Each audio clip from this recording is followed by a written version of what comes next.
Hi, it's me again with Corel Tips and Tricks. Somebody emailed me a file and they want to create something like this, and you can see it's got different shades of blue. And I've done it a couple of different ways, but probably he wants it where it is variegated instead of blended, so you can kind of see the different colors. This is how he created it, so I'm just going to start with two circles and make that shape right there. I'm going to get the Smart Fill tool and I'm going to fill in that shape. Well, something other than white so you can see it. I'm going to fill that shape in, and I'm going to go ahead and hit P, put it in center page. And then I'm going to left click, right click, and I'm going to, you know what, the best way to do it would be to go to Effects and Contour. We're going to contour to the inside. I don't know if that's big enough, but we'll do like 6 contours. Nope. Excuse me. So what we're going to do is go like 0.5, and we get that right there. Now we need to select it all, go up to Object, break the contour part, still select it all, go to Group, Group, and Ungroup, and then we're going to select them all, and I'm going to hit B like bottom and put them all at the bottom. That's not enough. Let's go back. Let's contour it 8 times. Yeah, I think I'm being limited by so I'm going to go 0.3. That's a little better.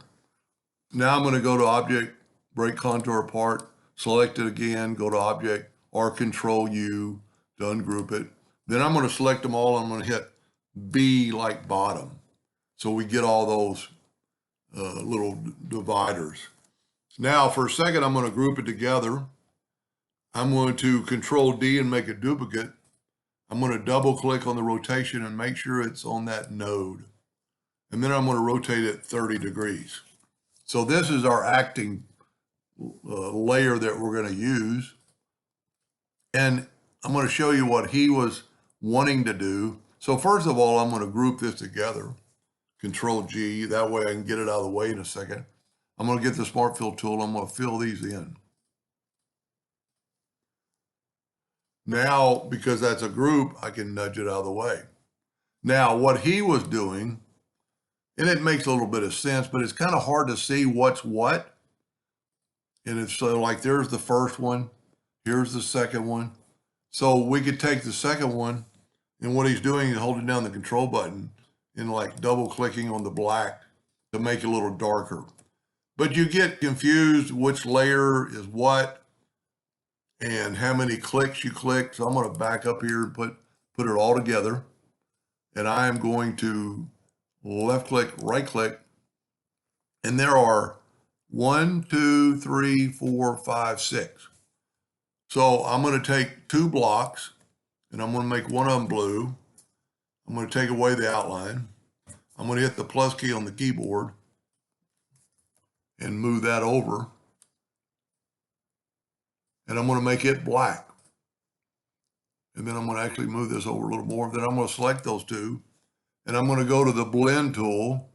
And if you remember, we had 6, so we need to blend it 4 times.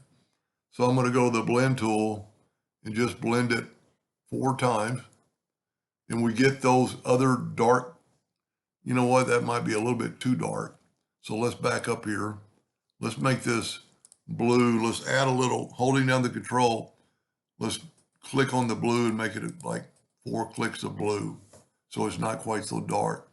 Now we can go and blend it, and that's a little bit better. Go up to Object, break the blend apart, and actually it's still a group in the middle.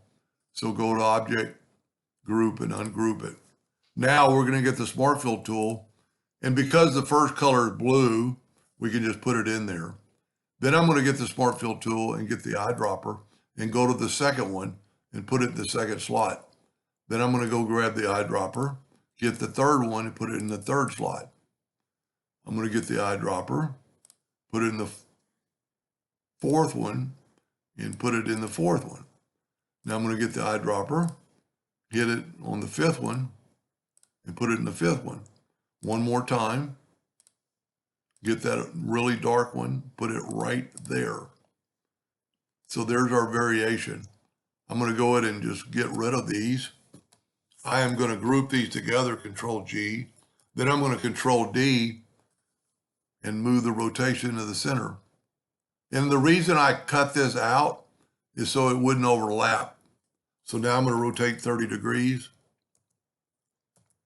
Control D. See, this way, when you get to the end, there will be none of them on top. They all look like they're behind each other. Pretty cool effect. I think my first one might be a little bit better because I didn't go quite so dark. And you could, this is something you could clone, but that looks pretty cool. Now it'll look really good. Control G to group it. I'm going to hit P, put it in the center of the page. I'm going to get a rectangle and make it black. It'll really make it pop out. Then go of object, order, back a page. And it really makes that kind of that black or that darker hue kind of stand out. Now, might have been a little bit better if I would have started off with a lighter blue, but I think it looks pretty cool. Anyway, I hope that helped him a little bit. Thank you for watching.